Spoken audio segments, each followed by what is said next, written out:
Welcome everyone, I'm Rob McPherson, Head of College at Robert Gordon's College in Aberdeen, and I'm delighted to be joined today by our fantastic panellists as we discuss creating positive change by addressing digital poverty and creating equality of opportunity. With me today are Beth Champion, Senior Manager in Sky's Social Impact Communities team, Karen Marshall, Apprentice and Engagement Lead with Accenture, Charles Eales, Social Impact Lead for Microsoft in the UK, and Maury Thomas, Group Director of Sustainability and ESG at Currys PLC. And we've only got about half an hour, so we will get straight down to business. And my first question is for all the panelists. So could you each give me one example of what your company is doing to fight digital poverty? And Beth, if I can start with you, please. Yeah, of course. So nearly a year ago at Sky, we launched a new social impact campaign called Sky Up, all centred around digital equality. And one part of this is our Digital Hubs programme, where we're partnering with local communities and organisations at the heart of the community, really thinking about how we can amplify and lean in to support their digital programmes. It's really important for us to not create something new, but to recognise the great work that's already being done on the ground in the community and really, like I said, lean into that. And part of that, with our Digital Hubs programme, we're providing 3 years of Wi-Fi, tech donations, and supporting with Sky volunteers to really, hopefully, amplify their Digital Hub programmes. Fantastic. Karen, can I pass the baton on to you? Yeah, sure. So we really care about digital exclusion and help people upskill as much as they can. We're founding members of Movement to Work. So we do a lot of work in local communities trying to support people to build up their digital skills. And of course, we do realise that part of that is providing things like Wi-Fi dongles, mentors, making sure that we get equipment to people so that they can participate in all of these programs. So we're trying really hard to make sure that we from reach people from school age right the way through to retirement age and beyond. Thanks very much, Karen. And Charles, going to go to you next, please. Yeah, of course, Robin. And I think, like many of the panelists, we work across a number of different areas, whether that be sort of like, helping support access through donating devices or providing connectivity, access to skills, or helping people to get the confidence and support. If I had to highlight one of the programs we do, it would be our Skills for Job program.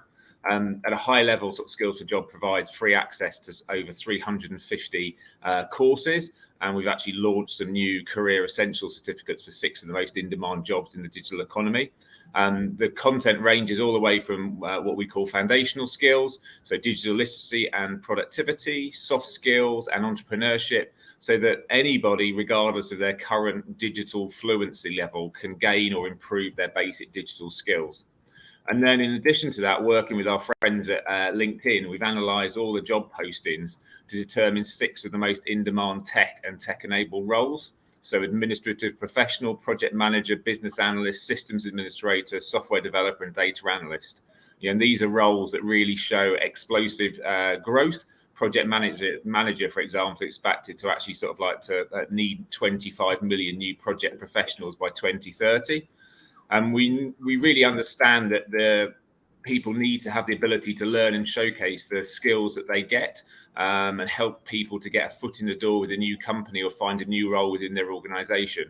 And that's why we've created these career essential certificates to help job seekers showcase their skills to prospective employers and to help job seekers stand out in the market. And this skilling content is available to anybody right now, completely free, at opportunity.linkedin.com, and we'd obviously love as many people as possible to take advantage of it. Brilliant. Thanks very much, Charles. And Moira, on to you. Yeah, great. Thanks. It's so wonderful to hear these examples, isn't it? And so it's nice to be able to add one from Currys as well. One of the stark facts that really kind of captures our kind of hearts and minds is around the fact that 32% of young people are at risk of becoming disconnected because they're unable to access a device when it's needed. And so one of the ways that we're helping to fight digital poverty is through our Tech for Families initiative, which we launched last May.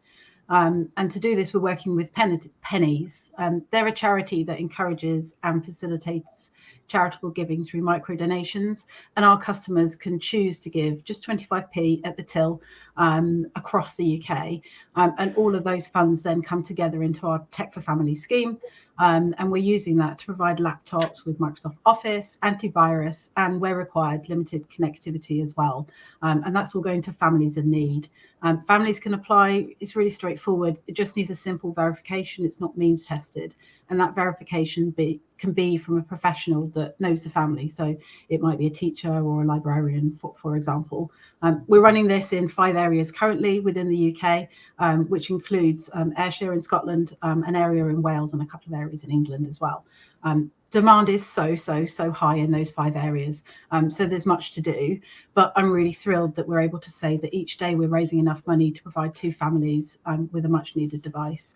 And the response so far has been amazing. We're seeing things like schoolwork improving, parents also being able to use the device, whether that's to keep in touch with family, have access to pay bills or check benefit entitlements, for example, or even upskill and apply for a job. So kind of, the impact is amazing. There's lots of great stories coming through. And beyond that, we're also going to test and give a robust kind of impact through work with university partners later this year. And yeah, it's just so heartwarming to be able to see the difference that, as all of us said, device or skills makes to bringing life-changing benefits to people by being able to access the digital world. Fantastic. Well, we covered a huge amount already, so lots to unpack here. Maura, can I stay with you? And perhaps with all the different initiatives you've got going on there, could you maybe share one particular success story that you've had? Yeah, sure. So I mentioned our Tech for Families initiative, and that's just one piece of our wider work with the Digital Poverty Alliance, who we helped the founding of a little while ago now. You may or may not have heard of the Digital Poverty Alliance, the DPA. So let me tell you a little bit about them. If you cast your mind back to early 2021, you'll recall the COVID-19 pandemic that had its grips on the UK. We were in lockdown, kind of offices were closed, schools were closed. And Currys, like many leading companies, kind of our thoughts were turning to those that were being most affected by the lockdown order. And within that, naturally, it was teachers and students. We can remember the homeschooling and how difficult that was, whether we were a parent, a carer, a teacher, or just a general kind of person within society. We can remember that. And digital poverty, which was a huge issue pre-pandemic, was suddenly exposed to so many people and was an even greater issue. And as the UK's largest electrical retailer, we saw that we had to take action, as I say, like many leading companies. And that's why we helped found the DPA. At the time, we pledged £1 million to help kickstart the DPA, and that included equipping 1,000 teachers and teaching assistants with the technology they needed to help deliver some of that quality homeschooling to 30,000 disadvantaged pupils. And I personally can still remember, when we were coming out of some of those lockdown moments, we had the opportunity to go to some of the schools in and around our offices in London. And so I can still remember some of those teachers who I got to meet that were so grateful, over the moon, and quite literally in some cases jumping for joy that they had this tech that was going to help them with the homeschooling. But homeschooling and education is one area, but we know that the digital poverty problem goes far beyond teachers. It's a macro issue that needs systemic change. And to make digital poverty a thing of the past, we need to work together behind one clear goal. And that's exactly what the Digital Poverty Alliance is all about. They exist to convene and compel and inspire collaboration within the UK community to help sustainable action against digital poverty. And so I'm really proud that they've achieved so much in 18 months, but also really proud that Currys was one of the founders and helped that. So that would be my example that I would give in terms of kind of impact and what's making a difference. That's fantastic. I'm hearing 2 broad themes emerging here. A lot of what you're collectively doing is around, on the one hand, it's hardware, it's infrastructure. On the other hand, it's about opportunities and programs. Is there, perhaps it's a bit chicken and egg, but is there one that you feel is a bigger challenge overall for you? I'll throw that out to everybody. I think it's probably hard to say which is the biggest challenge. Some of the work from the Digital Poverty Alliance sets out the determinants of digital poverty. And so there are 5 of those, and you've touched on them. It might be skills, it might be motivation, it might be access. And I suppose different people have got different needs, and it's understanding what those are and helping drive solutions, both immediately by giving a device or connectivity for example, or kind of more systemic, which might be about engaging with government and altering policy. Thanks.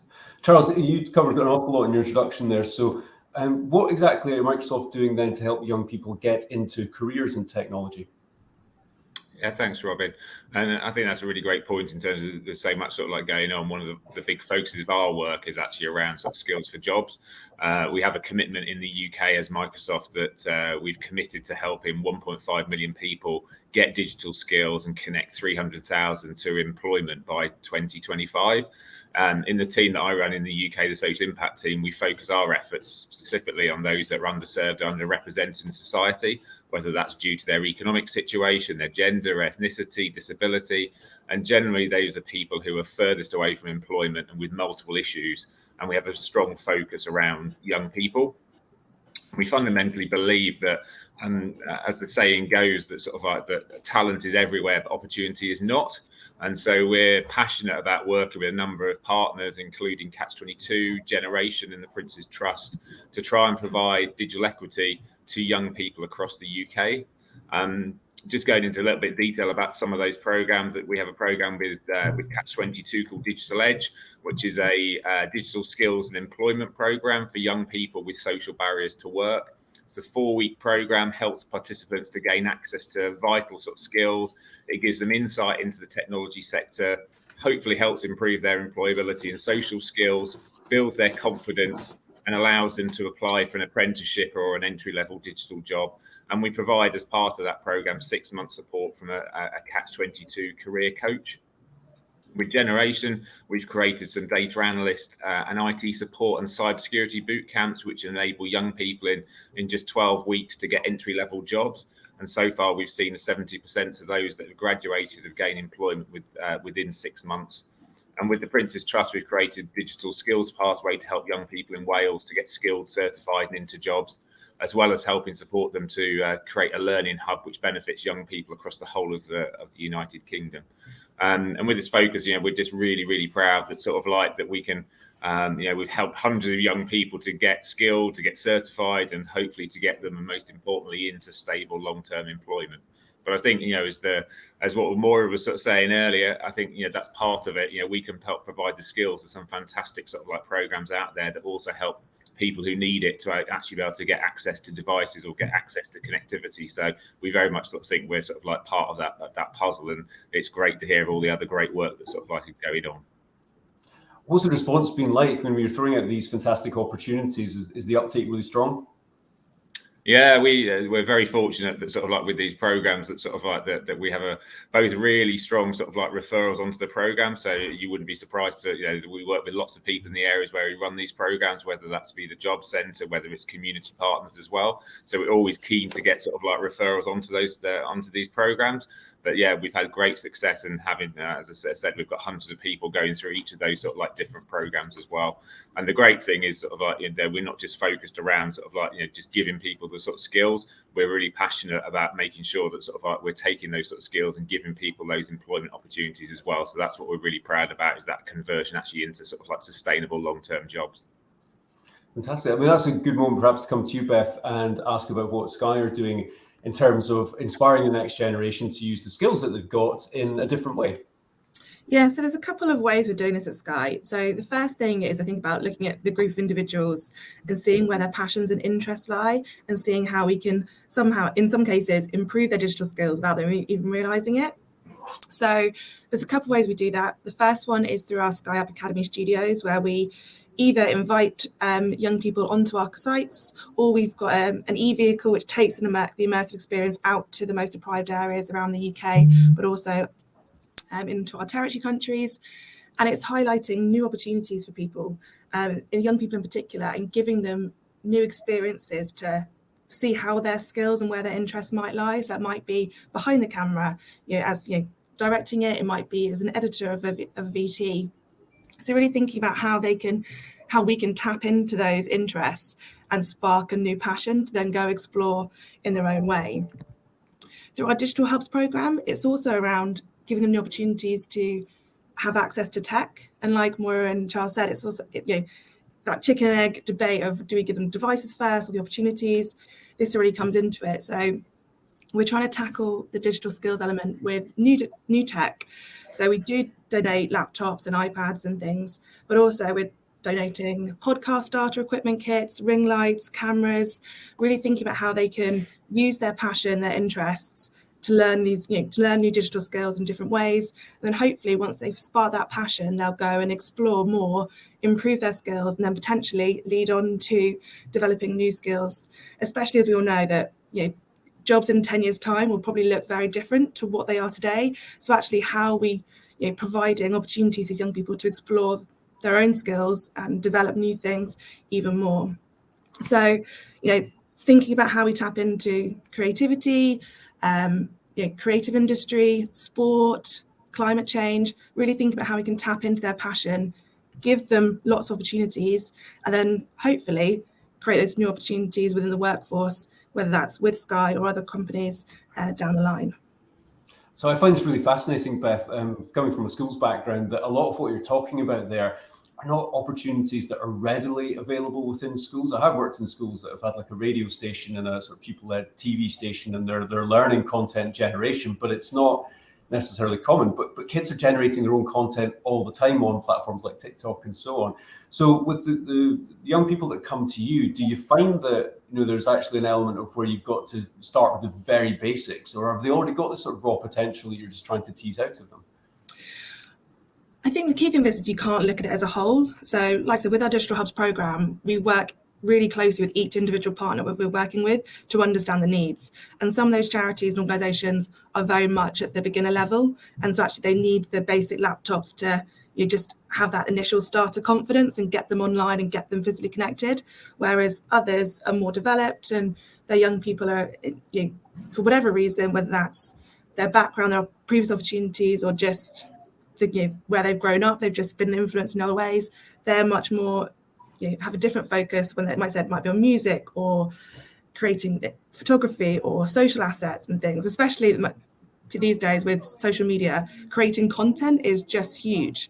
So actually it's how do we work with each individual partner in their own way and then really tap in to support their needs, and also think of that long-term plan. So actually, what do you need now? What might you need in a year's time?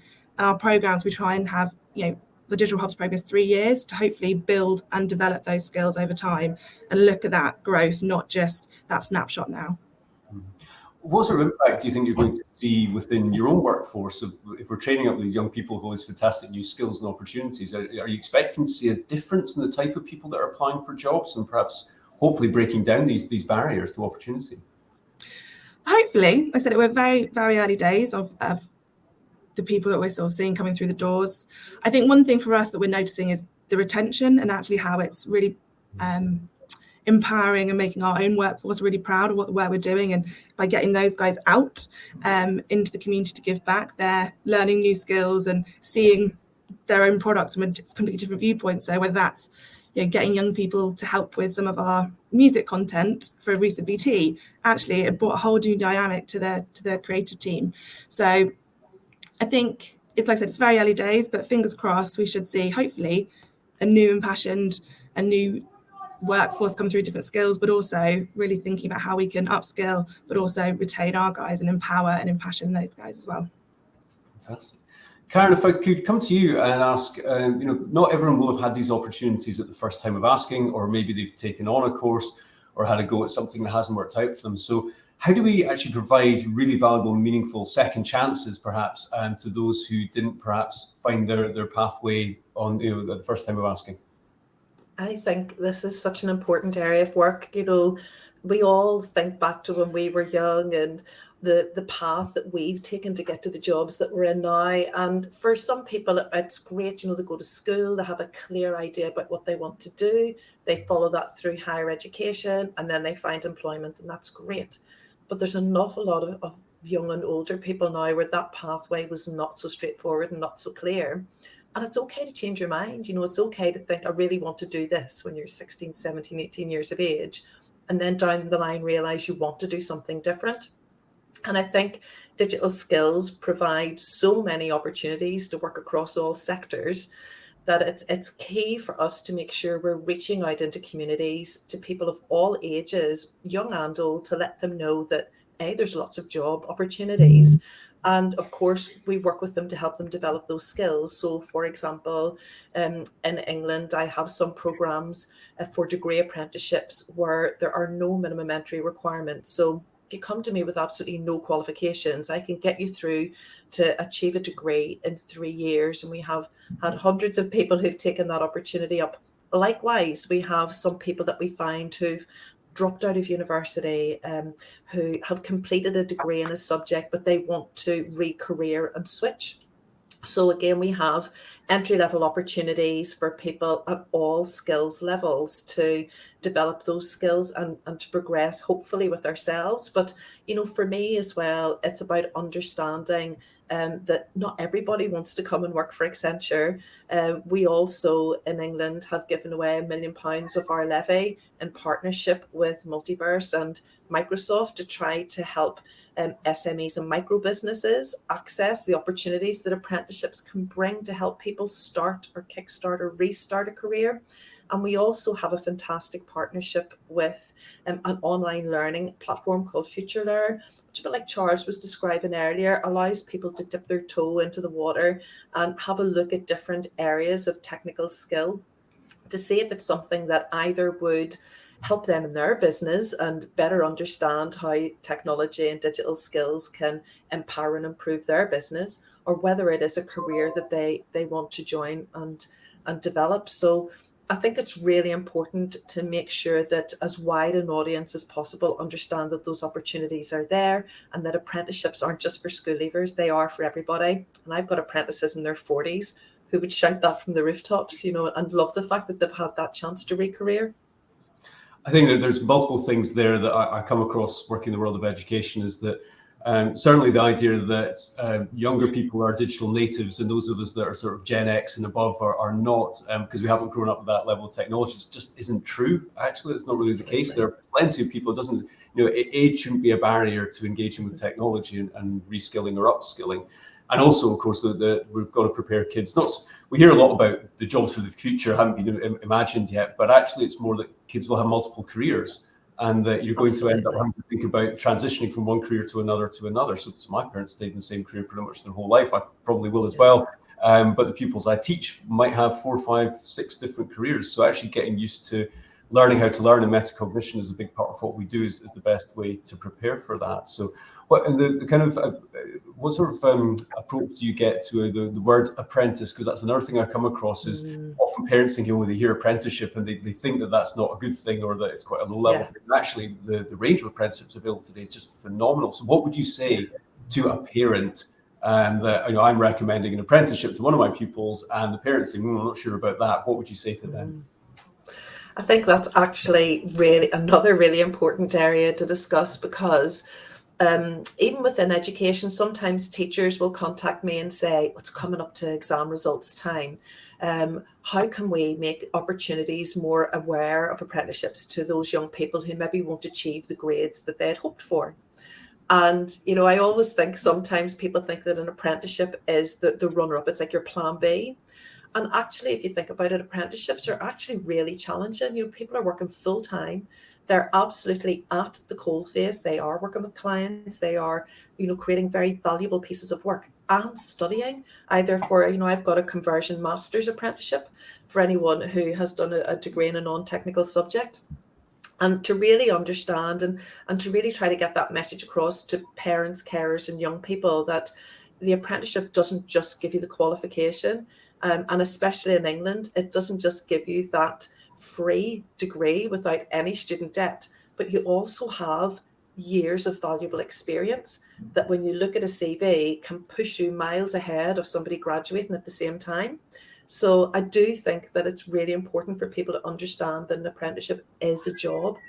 And then you also have this opportunity to use what you're learning when you're studying and apply it directly in the workplace. And that gives you that huge boost above grads who are coming out of university with the knowledge, but not the practical experience.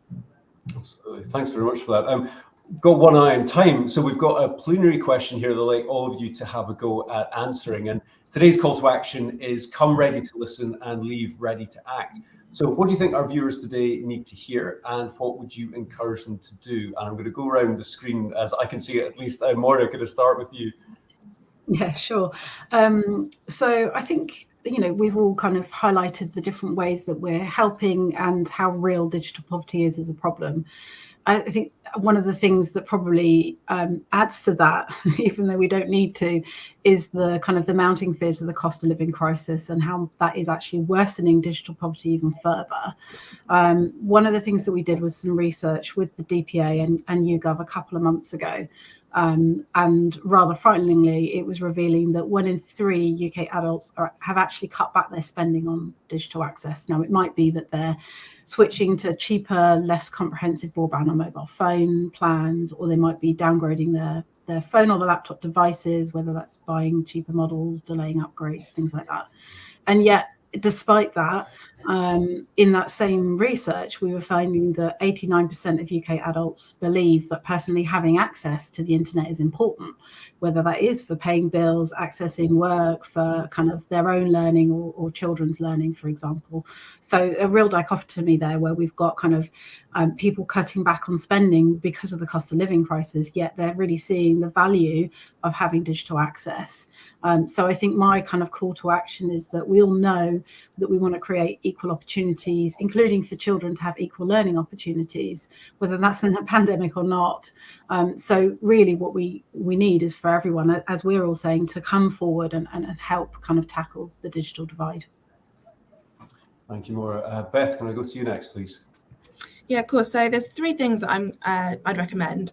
The first one is to really take the time to listen to the community that you want to support, whether that's young people, older people, those in the most deprived areas. Really take the time to actually understand what the issues are and then look at how you can help. Think about the products and the services you have to offer. I think, start sensible and think what you've got within your reach within a company to have that biggest impact and the lasting impact. And I'd say also start small and do it the right way, because quite often with some of these things, if you do it wrong, you can have a long-lasting impact, especially with some of the different groups you might be targeting, whether that's vulnerable people or people from care, all these different things. So start small, grow it, and do it the right way, and then you'll have a much more lasting impact on those individuals that you're looking to support. That's what we've learned so far at Sky anyway. Fantastic. Thank you very much. Karen, on to you. I think we've already mentioned, and listening to everybody, we know that there's lots of great initiatives out there. And I think sometimes for people who want to do something, it's almost like a blizzard coming at you of opportunities, lots of different things. And as Beth has said, if you can find one thing that really touches your heart, that you really want to make a difference with, if that's working with older generations to help them gain digital access, if that's just going to a school even once a year and delivering a talk to a large assembly, it doesn't matter what it is, pick one thing.